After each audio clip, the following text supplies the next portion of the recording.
Hey guys and gals, today I'd like to give you a quick introduction to my Pheidole dentata colony. I caught the queen of this colony a couple of months back, and in that time she has founded herself a nice little colony. And I believe we have our first couple of majors, one of which is right here. These gals are currently living in a cute little plaster nest that I made for them. However, their cute nest turned out a little bit more drab than I had hoped. And there are also a few other problems with this nest. But for the moment, these girls are growing well. So let's take a look inside. Hey guys, welcome back to my channel. My name's Alan, but you can call me Al. I hope you enjoyed today's video. Some of you guys that have been with me for a while might remember my Pheidole dentata queen from my shorts earlier this year. After she got her first few workers, I attached her test tube to this cute little nest, and she instantly moved in. At that point, I think she only had 4 or 5 workers. Now, we're getting a lot closer to 50. And as you can see here, they're finishing up their roach meal from the beginning of this episode. I drilled a hole in the top of this nest right here into one of their chambers below. This way I could feed them and use this as an all-in-one. This nest actually has 3 different chambers. It has one chamber on either side of the nest and the front of the nest. And the one on the front of the nest actually has our humidity mesh.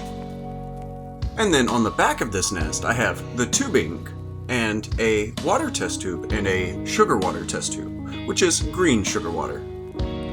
Because green is my favorite color. That color has a very special meaning to me, so you guys might wind up seeing it quite a bit on this channel. That's a story we might get into eventually on this channel, but for now, we're here for the ants. So let's take off my tape covering from the sides and actually look inside the nest. And this is just blue painter's tape, guys. You can find it at any hardware store. I like it a whole lot because it really blocks out all of the light that goes into your nests. It also doesn't leave adhesive on the acrylic like some other tapes I've tried to use. I'm not a rich guy, so I tried to be as cheap as possible with this stuff. But as long as it's practical and does what I want it to do, I'll use it. And as I said before, this nest does have some problems. I can already see cracks starting to develop. But the colony is looking good and healthy. So as long as this nest isn't actively falling apart, I'll continue to use it for my ants. It looks like most of the colony is hanging out in the entry port. This nest is a bit different than my normal nests.